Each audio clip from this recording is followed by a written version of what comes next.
Jo, tai dar vienas video, tai tas toks praktiškas dalykas, kurį galima panaudoti iš Brian Tracy išrašų idėjų, kurias susirašiau, tai yra toks.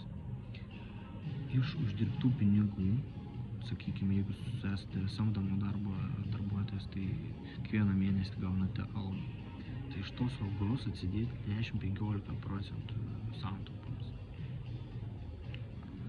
Tai kiekvieną mėnesį atsidėti 10-15% iš uždirbamų pinigų santaupams.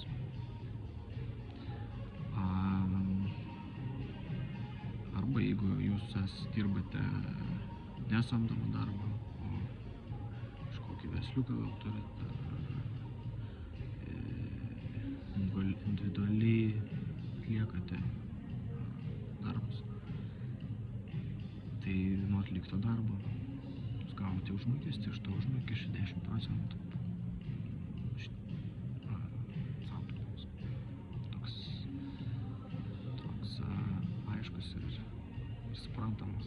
Tiesiog reikia daryti, atrodo, kartais sunkiausia yra daryti. Padaryti sunkiausia.